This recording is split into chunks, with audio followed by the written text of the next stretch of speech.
능력이며 주님만이 우리의 구원인 줄로 믿습니다. 우리 여자분들은 좀 별로 운동에 관심이 없는 분들이 많으시니까 잘 모르시겠습니다. 또 이 미국의 유명한 야구 선수 베이브 루스라는 사람이 있는데 조금 시간이 지난 사람이지만 연세 드신 분들 혹시 들어보신 적이 있을 겁니다. 이 베이브 루스는 선수 생활하는 동안 홈런을 714개를 쳤습니다.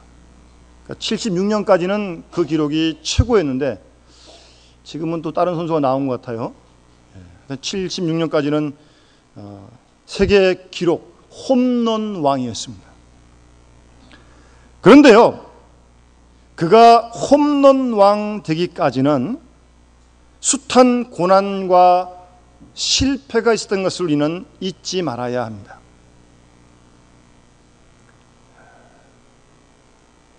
베이브 루스가 714개의 홈런을 쳤지만 사실 이 선수는 야구의 그 가장 부끄러운 게 삼진 아웃 아닙니까? 치지도 못하고 스트라이크 나오는 거 말입니다. 삼진을 무려 1330번이나 당했습니다. 삼진도 왕입니다. 홈런도 왕이지만 삼진도 왕이에요. 근데 사람들은 삼진 왕이라는 건 잘 모릅니다. 홈런 왕이라는 것만 알고 있죠. 또 알려고 그러지도 않아요. 들으려고 하지 않습니다. 여기에 큰 문제가 있는 것입니다. 우리의 인생을 비참하게 만드는 이유가 바로 여기에 있습니다. 성공만을 생각하는 데 있다는 겁니다. 우리가 세상에서 쉽게 쓰는 만사형통이란 말이 있습니다. 여러분, 만사형통이면, 무사태평이면 큰일입니다. 여러분, 이 무사태평을 어떻게 복이라고 할 수 있겠습니까? 모든 일에 안 좋은 일이 없고 좋은 일만 생기기를 바라는 그런 잘못된 꿈을 버려야 합니다. 그런 생각은 개인적으로나 국가적으로나 망조입니다. 여러분, 역사를 보십시오. 태평함으로 망하지 않은 나라가 어디 있습니까? 따라서 만사형통은 바랄 것이 못 됩니다. 사실 만사형통이란 세상에 존재하지 않습니다. 있지도 않습니다. 있지도 않은 것을 꿈꾸니까 그것을 어디서 만나겠습니까? 여러분, 실패 없는 성공 꿈꾸지 마십시오. 그런 꿈을 가졌다는 자체가 벌써 비극입니다. 그것을 복이라고 생각하는데 문제가 있다는 말씀입니다. 성공이라고 하는 것은 많은 실패 끝에 따라오는 것입니다. 삼진을 1300건에 당하고 홈런도 700개를 치는 겁니다. 이것을 알고 출발한다면 크게 어려움 없이 우리가 인생을 살아갈 수 있는데 우리는 세상에서 성공한 사람만 바라보고 그 사람이 겪었을 실패는 생각하지 않습니다. 아니, 그 얘기를 해도 믿으려 하지 않습니다. 그러나 그는 오늘의 그 성공을 위하여 그 많은 실패를, 그 많은 역경을, 그 많은 쓰라림을 겪어야 했음을 우리는 결코 잊어서는 안 될 것입니다. 실패 끝에 성공이 있고요, 역경 끝에 성공이 있다는 것을 거듭 확실하게 깨달아야 합니다. 오늘 본 말씀은 많은 사람에게, 모든 사람에게 실패와 역경이 따른다는 귀중한 가르침을 우리에게 말씀해 주고 있습니다. 내가 만일 환난 날에 낙담하면, 그렇게 말씀하시는데, 의인이든지 악인이든지 모든 사람은 실패와 역경을 경험합니다. 우리의 생각으로는 의로운 사람은 만사형통하고 악한 자는 절대로 성공을 하지 말아야 될 것 같은데 그렇지 않습니다. 성경은 그렇게 말하지 않습니다. 모든 사람에게는 일시적인 성공도 있고 일시적인 패배도 있습니다. 이런 면에서 의인과 악인은 함께 공존하기도 하고 어찌 보면 똑같은 모습으로 살아가기도 합니다.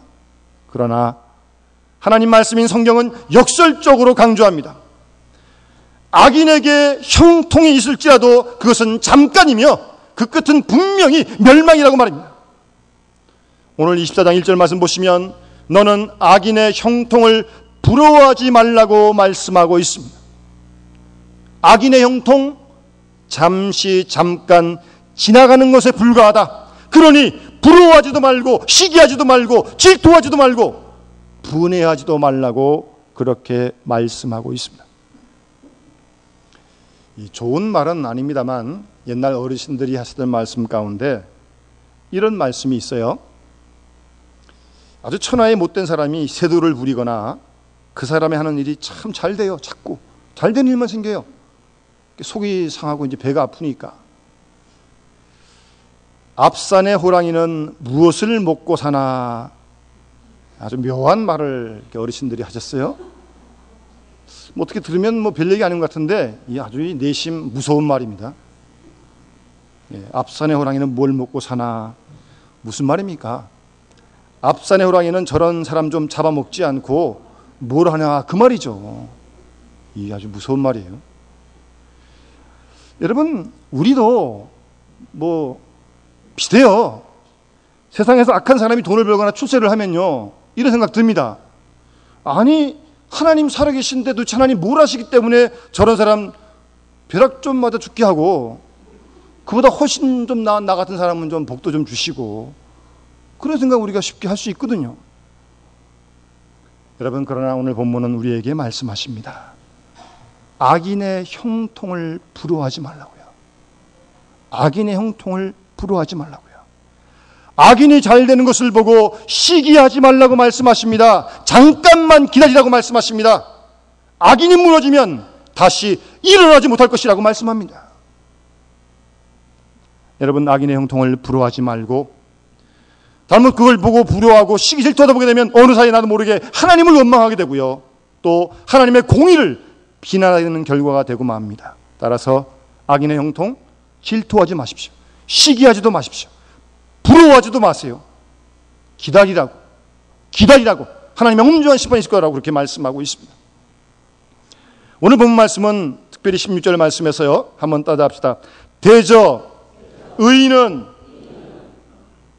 7번 넘어질지라도 다시 일어나리와 악인은 재앙으로 인하여 엎드러지느니라. 아멘. 물론 여기서 말하는 의인은, 사도 바울이 로마서에서 말하는 의인은 없나니 하나도 없다고 할 때 절대적인 의인을 말하는 건 아닙니다. 그런 사람 아무도 없죠.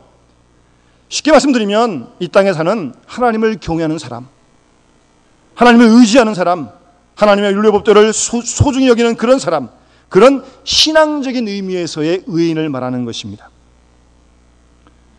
이러한 의인은 다시 일어날 것이다.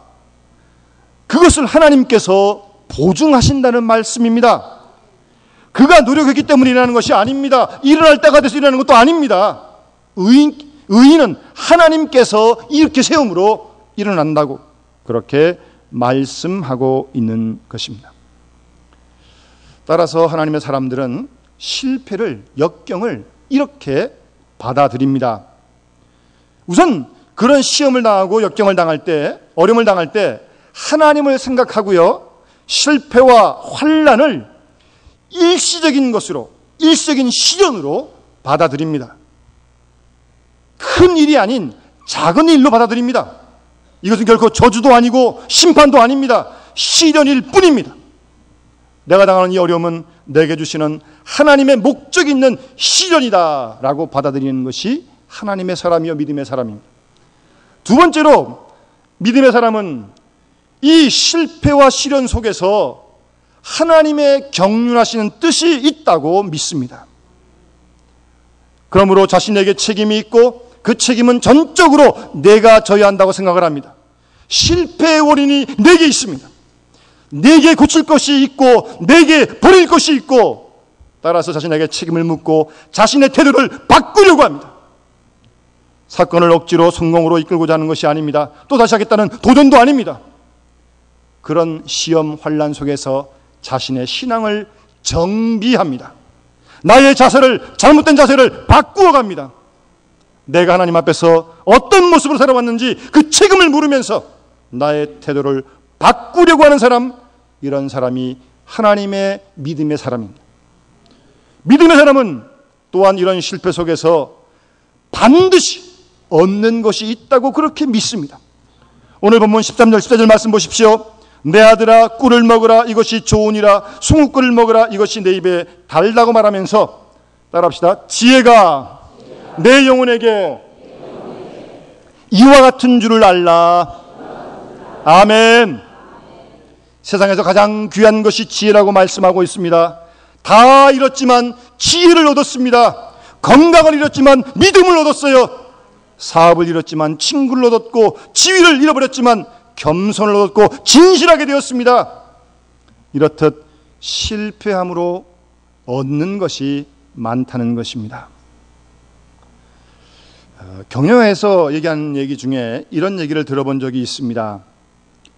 여러분, 성공한 사람들에게 가서 배우려고 하지 말라고 말합니다. 왜냐하면 그는 자기 자랑만 늘어놓을 것이기 때문이다 그럽니다. 그러면서 내가 진정 경영을 배우고 지혜를 얻으려거든 실패한 사람을 만나라. 그가 지혜를 줄 것이다. 그런 말입니다. 여러분, 우리는 실패와 역경 속에서 보다 큰 것을 없습니다. 따라서 하나님의 사람은 언제나 적자 평가를 하지 않습니다. 모든 결산에서 흑자입니다. 바로 이러한 사람이 그리스도인이며 예수를 믿는 사람입니다. 나아가 하나님의 사람은요, 앞에 있을 하나님의 더 큰 축복을 믿기 때문에 실패 때문에 낙심하지 않습니다. 낙심하지 않습니다. 이 시련 끝에 보다 더 완전한 복이 있음을 믿기 때문입니다. 비록 실패할지라도 의라고 하는 긍지를 잃지 않습니다. 불의와 타협하고 비참한 일, 형편한 일 하다가 실패한다면 부끄러운 일이죠. 회개해야죠. 그러나 실패는 했지만 떳떳합니다. 불의와 타협하지 않은 긍지가 있습니다. 나는 진리로 살았다고 하는 그런 교만하지 않은 간증이 있습니다. 이것이 있기 때문에 소망이 있어요. 소망이 있습니다. 의인이 실패한 중에도 낙심하지 않는 이유가 바로 여기에 있는 것입니다. 모두가 내 진심을 몰라준다 해도 하나님만은 아시기 때문입니다. 그런 믿음의 긍지를 가진 사람이 예수 믿는 사람입니다. 그런데 악인은 그렇지가 않습니다. 악인은요, 성공하면 교만해집니다. 전부가 자기 능력과 자기 의지와 자기 지혜로 된 것이 그냥 교만합니다. 그리고 하나님이 안 계신 것처럼 행동합니다. 사람을 함부로 무시하고 스스로를 귀족화합니다. 이것이 악한 사람의 볼품없는 모습입니다. 그리고 이 악한 사람은 실패하면요, 시끄럽습니다. 그 책임이 자기에게 있다고 생각지 않고 남에게 있다고 생각을 합니다. 사회 때문이요, 세상 때문이요, 누구 때문이라고 책임을 다 다른 데로 돌리라고 정신이 없습니다. 그래서 악한 사람이 실패하면요, 말이 많아요. 변명이 많습니다. 얼마 전에 그런 용어가 유행했습니다만, 내 탓이요, 이 얼마나 좋은 말입니까? 모든 책임이 나에게 있습니다라고 그렇게 고백하면 다 될 걸. 악한 사람은 실패함으로 남에게 책임 전가를 하고 원인 전가를 하고 아주 시끄럽고 말이 많고 바쁩니다. 남에게 비난을 퍼붓느라고 자기 자신을 돌아볼 줄 몰라요. 반성할 줄 몰라요. 점점 더 마음이 굳어집니다. 그 태도에 아무런 변화가 없습니다. 완악해집니다. 결국 뚝 부러져 가지고 절망하고 패망하고 마는 것이 악인의 모습입니다. 한 번 넘어짐으로써 다시 일어나지 못합니다. 악인은 재앙으로 인하여 엎드러진다고 말씀하고 있습니다. 이러한 파멸의 길을 이끄는 사람들은 가만히 보면 몇 가지 특징이 있어요. 첫 번째는 자신의 문제를 영구적인 것으로 생각을 합니다. 지금 처한 이 문제는 사실 오늘의 문제고 부분적인 문제고 일시적인 문제죠. 이 문제가 끝까지 죽을 때까지 가는 게 아니잖아요. 그런데 마치 그 문제를 전부라고 생각을 하는 거예요. 그래서 여기서 깨지면 다 무너진다고 생각을 합니다. 지금 만난 자신의 그 일부 일시적인 그 사건을 너무 극대화시켜서 마치 자기의 실패와 역경이 우주적인 문제인 양 착각을 합니다. 엄청난 착각이죠. 그게 어떻게 우주적인 문제입니까? 그리고 이런 사람들은요, 그 하나의 사건에 자기의 전 인생을 거는데요. 우리 교인들 가운데는 그런 분이 아무도 안 계시겠습니다만, 저도 전에 있던 교회에서 어떤 부인 집사님의 남편이 도박에 빠졌는데요. 무섭더라고요. 집문서 들고 갑니다. 집문서. 그러니까 처음 조금 이렇게 이제 판들을 이렇게 돌려가다가, 보통 이 노름판에 보게 되면 막판에는 왕창 다 걸잖아요. 가진 거 다 한 판에 걸어버립니다. 여기서 이기면 성공이고 여기서 지면 끝나는 거죠. 여러분, 화투장 한 장에 어떻게 우리의 인생을 겁니까? 예? 어떻게 그래요? 하나의 사건에 자신의 온 운명을 내맡기는 것, 이거 아주 위험한 생각이고요. 악한 사람의 특징입니다. 분명히 잘못된 것입니다. 그럴 것이 아닙니다. 지금 만난 내가 어려움은 어디까지나 하나의 사건이요, 부분일 뿐이지, 어떻게 거기에 우리의 모든 인생과 운명을 걸겠습니까? 이건 안 좋은 일이긴 합니다만, 가끔 이렇게 시험을 치고 나서 이렇게 성적을 좋게 기대했던 어떤 학생이 점수가 안 나와요. 그래서 종종 아파트에 뛰어내려가지고 자살하는 학생들이 있어요. 여러분, 아니 대학 입시 가지고 왜 죽습니까? 아니 아직도 아까운 청춘이 그렇게 엄청나게 많은데 그걸 다 버립니까? 그리고 사업에 부도가 나는 경우도 그렇습니다. 열심히 하려고 하다가 이렇게 부도가 나는 거 아니겠습니까? 참 힘든 일이죠. 그런데 그렇다고 그것 때문에 자살을 꼭 해야 되는 겁니까? 아니죠. 그건 아니죠. 생명이 내 길 아닌데 어떻게 함부로 자살을 합니까? 이 이야기도 별로 좋은 얘기는 아닙니다만 사실인데요. 미국에 가면 한국에서 이제 이민 간 그런 교포 여성들이 있어요. 세상이 하도 험하니까 이런 여성들 가운데 간혹 성폭행을 당하는 경우가 있습니다. 미국은 성폭행뿐입니까? 학교에서도 총을 가지고 쏘던데요. 무서운 나라예요, 아주. 그런데요, 그런 일들은 한국에서만 당하는 건 아니에요. 미국 청년들도 그런 일을 당할 수 있어요. 하도 세상이 험하니까.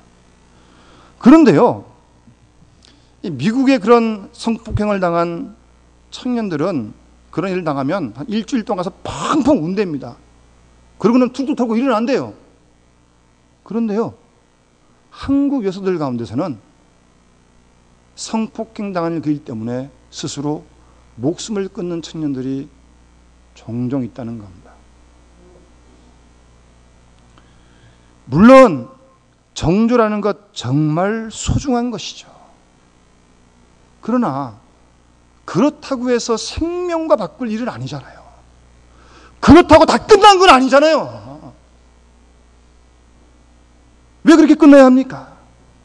만일 잃어버린 정조 때문에 결혼을 못한다면 안 하고 살죠 결혼 안 한다고 못 삽니까? 안 하고 얼마든지 살 수 있습니다.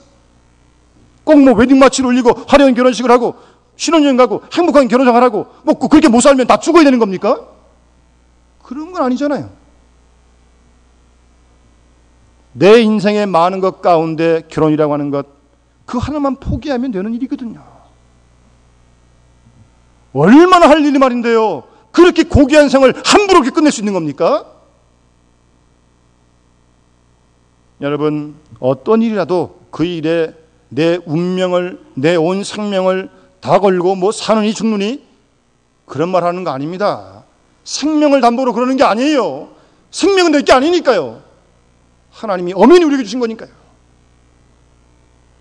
주님 앞에서 우리를 부르시는 그날까지 아무도 그 가부를 말하지 말아야 말 것입니다. 얼마든지 이 길이 아니면 다른 길도 있습니다. 주님께서는 이 시련을 통하여 더욱더 새로운 길로 우리를 인도하고 계신 것입니다. 또 하나 이 파멸지향적인 악한 사람들의 특징은요, 자기 자신을 세계와 동일시 하나로 그렇게 본다는 데 문제가 있습니다. 그래서 내가 망하면 세상이 망한 줄 압니다. 내가 잘 되면 세상이 잘 되는 줄 알아요. 내가 망한다고 세상 망합니까?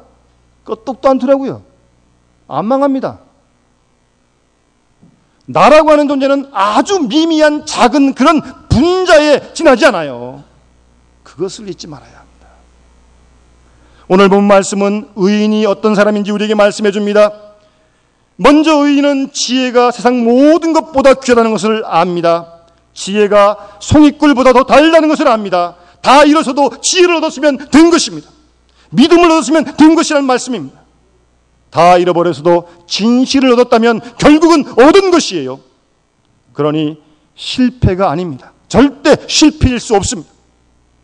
뿐만 아니라 나는 하나님 손안에서 지금 교육받고 있는 존재라는 것을 잘 알고 있습니다. 따라서 우리 주위에 있는 모든 사건들은 우리를 가르치시는 하나님의 그 배움의 과정일 뿐입니다. 그 모든 사건 속에서 하나님은 우리를 성장하게 하시고 우리에게 참된 진리를 깨닫도록 역사하고 우리를 더 하나님의 기뻐하신 사람으로 고치고 변화시켜 나가시는 것입니다.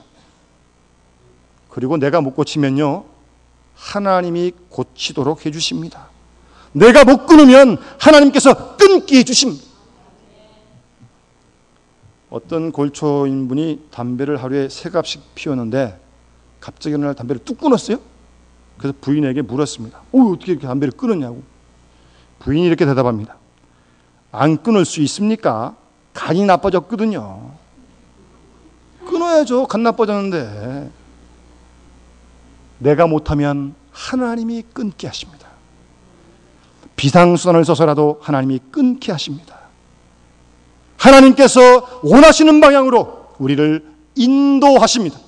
따라서 우리 주위에 있는 모든 사건들, 실패 역경 필요한 것입니다. 로마서 8장 28절 말씀 보시면 한번 따라합시다. 하나님을 사랑하는 자, 그 뜻대로 부르심을 입은 자들에게는 모든 것이 합력하여 선을 이루느니라. 아멘. 여러분, 하나님 사랑하십니까? 얼만큼 사랑하십니까? 그 다음 다 조용해지더라고요. 너무 많이 사랑하시는가 봐요. 어쨌든 우리 하나님 사랑하지 않습니까? 여기 나와서 예배를 드리는 거 아니겠어요? 하나님을 사랑하는 사람, 하나님의 뜻대로 부르심을 입은 자들에게는요, 모든 것이 합력하여 선을 이룬다고 말씀하고 있습니다. 여러분 믿습니까?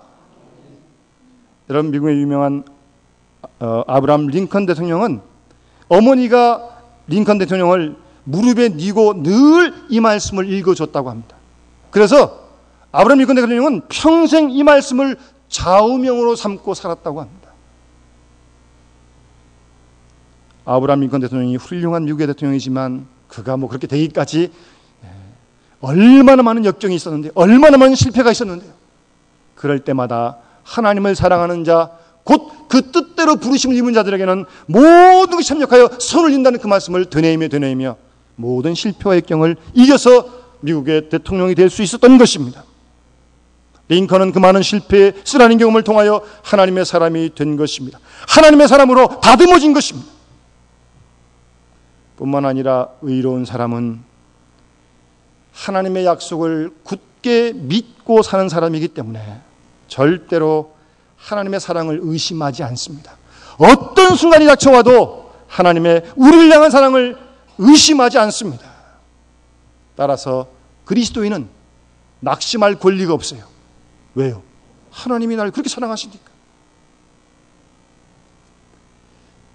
그래서 이런 믿음을 가진 사람들은 믿음 안에서 인생을 기쁘게 살아가는 것입니다. 하나님의 약속을 믿는 사람은 궁극적으로 승리하게 될 것을 믿기 때문입니다. 그러니까 성공을 먼저 생각하지 마시고요. 미리 생각한다고 성공이 이루어지는 거 아니지 않습니까? 목숨 걸고 그렇게 발악한다고 그렇게 성공이 마음대로 이루어지는 거 아니잖아요. 성공은 은혜로 주어지는 것입니다. 의로운 사람에게, 믿음의 선한 사람에게, 진실한 사람에게, 사랑을 아는 사람에게, 하나님 나라와 그 의를 구하는 그 사람에게 하나님께서 더해주는 것이 바로 성공인 줄로 믿습니다.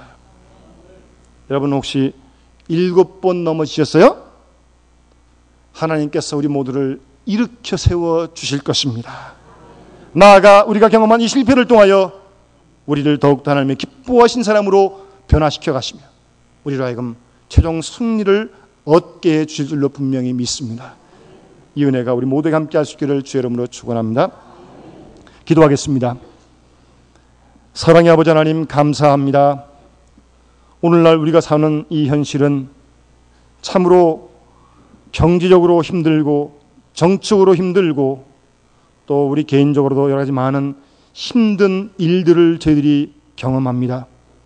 이런 시험과 혼란과 역경을 당해 보게 되면 우리의 믿음이 약해지기도 하고 또 오히려 악인들이 득세하는 모습을 보며 불평하기도 하고 비난하는 저희들의 모습을 돌아보게 됩니다. 하나님 아버지, 우리의 약한 부족한 모습을 주님 용서하여 주시고 주의 말씀에 오늘도 귀를 기울이게 하시며 악인의 형통을 부러워하지 않게 하시고